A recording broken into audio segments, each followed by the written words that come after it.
suis désolé les gars, mais si ce mec-là prend sa deuxième Coupe d'Afrique des Nations, on ne pourra plus le mettre dans la même discussion que Mohamed Salah ou Riyad Mahrez. Ça sera impossible. Quand je dis ça, je fais référence évidemment au débat qui existe autour des trois joueurs, à savoir lequel des trois est le meilleur joueur africain.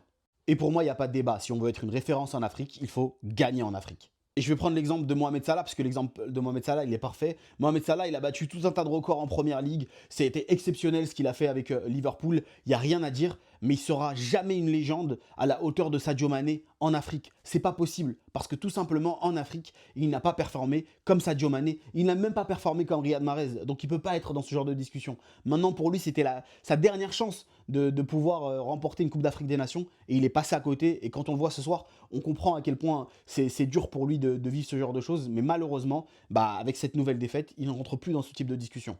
En tout cas, c'est assez exceptionnel ce que réalise cette génération-là, menée par Sadio Mané. Il faut se rendre compte d'une chose, c'est que dans son histoire, le Sénégal, avant cette génération, n'avait disputé qu'une finale de Coupe d'Afrique des Nations. Et avec la génération de Sadio Mané, d'Edouard Mendy, de Koulibaly, ils ont disputé 3 finales. Ils ont remporté la première étoile du pays. Et là, ils ont l'occasion, l'opportunité de remporter une seconde étoile. C'est franchement historique ce qu'on voit là devant nos yeux. En tout cas, chapeau à Sadio Mané, mais chapeau également à Pape Thiaw, qui réalise là sa première Coupe d'Afrique des Nations et qui mène ses hommes jusqu'à la finale. Le Sénégal a voulu faire confiance à un coach local, à un coach jeune, et le Sénégal a eu raison de prendre de tels risques. Franchement, bravo, c'est exceptionnel sur toute la ligne.